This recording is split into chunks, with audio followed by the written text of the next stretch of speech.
Hey guys, welcome back. And this video, I want to talk about how you can make friends in Spain as a foreigner, even if you don't speak Spanish. Now, if you're an introvert like me, or just shy, or you want to be sociable but you're not sociable, or you are sociable, watch this video and I'll just share with you how I did it.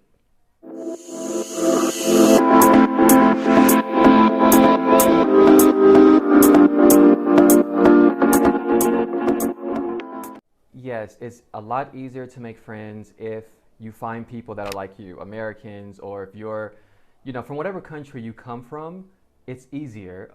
But if you want to integrate, it's more important to actually make friends with the locals. This is what I did, but I didn't actually have a choice. And I've said this in other videos. I've lived in places where there were no other Americans, no one spoke English, so I had to integrate and I did not speak a word of Spanish, but this helped me. I have lots of friends now and I'm very happy, even though I'm still an introvert and I do go out because my friends drag me out, but I'm happy at home. Okay, so this is what I did. The first thing, for example, when I was living in Madrid, I went to language exchanges. Now, this is good to not only make friends, but to help you practice your Spanish because they're usually in bars and sometimes they give you free tapas. You can play language games. I've done that. And yeah, I made lots of friends that I am still friends with to this day. You meet people. Some people, they want to practice their English with you and you can practice your Spanish with them. And if you guys hit it off, you guys exchange numbers and you guys hang out. When I met my friends, we went out every single night. And my friends, the first friends I made in Madrid, they were actually from Argentina, but they've also had friends that were Spanish and they introduced me to their friends and we would go to parties, do all sorts of things. So if you don't know how to find a meetup, usually you can find them on meetup.com. You can download the app. I'm sure there's Facebook groups for that too. If you don't want to meet the locals, there are tons of expat groups for various countries on Facebook that you can meet other people from your country. I don't want to say don't do this, but I mean, you can do it if you want.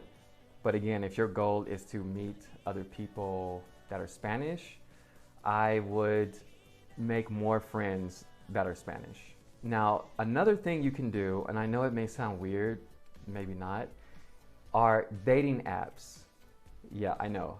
So some people are like, well, I'm looking for friends. Why do I want to use a dating app? So dating apps, yes, you can make friends. I made friends on dating apps like Tinder. It's possible.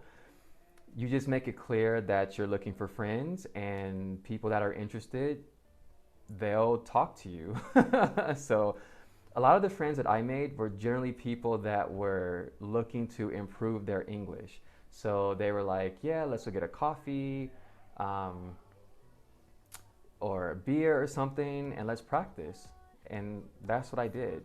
I do want to say that for me, it was easier to make friends in the city than it was in small villages. So when I lived in Morojable, which is a very small village, at first it was tough because people have this mentality like, okay, you're an outsider, and until you break that barrier, you kind of feel like an outsider. It's like they won't allow you in.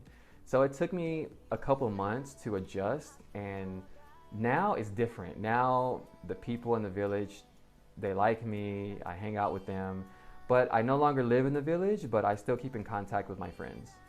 Now, I would say roommates, but I've noticed that when people have roommates, they usually don't hang out with them. They're just like, okay, that's my roommate.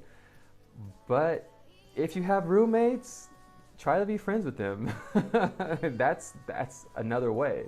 Like I said, when I lived in Barcelona, and I said this in previous videos, I was living with a woman who spoke 5 languages but not Spanish, and we became very close. She helped me a lot, and sometimes she comes here to visit me. Sometimes I go to Barcelona to visit her, and yeah, we build a solid friendship together. So it's possible. The gym. So I don't know how you are at the gym, but usually I don't really like talking to people. I like to go in, get my workout, and then leave. However, I have made friends in the gym, and generally it's because I speak English. Someone heard my accent, they asked where I was from, and then they asked me if I spoke English. I said yes, and then they're like, "Oh, can you help me? Can you help me?" And sure, yeah, I'll help you, and then we became friends. So that's another way. But if you're really social, I think going to the gym, you will probably make friends a lot easier. I swear, I think some people in the gym may feel that I'm like stuck up or something because I don't talk maybe to like the one friend I made. I don't know. I don't know. Maybe just my imagination, but when you're introverted, people do tend to think that you're like this holier than thou, stuck up individual, which is not true. It's just that, you're shy and people can be draining if you are an introvert. Work. So if you're working in Spain, well, okay, if you're working online, then it's going to be impossible. But if you're working, for example, I've taught in schools, and some schools I made really good friends. We're still friends to this day. We hang out. Actually, we hung out last weekend. And yeah, it's just, I noticed for me, it was easier to make friends when I taught in the language school, the academy, versus the public school. Because the academy, it's smaller, and I know my ex-boss, who's also my friend, she would have dinners maybe once a month or twice a month where we would all go, all the teachers, and we would drink, talk, all this stuff, and build relationships. So that's another way to build friends. Also, if you teach adults, you can make friends. But I noticed that for me, this happened when I was living in the village, because the village mindset is completely different than living in the city, and it was something that I had to adjust to. And I had students that would say, "Hey, let's hang out, let's do this." And then because the village is so small, I didn't realize that they were friends with some of my other friends. And then my friends would say, "Hey, let's have dinner." And then I would see my students. And so I was like, "Oh, okay."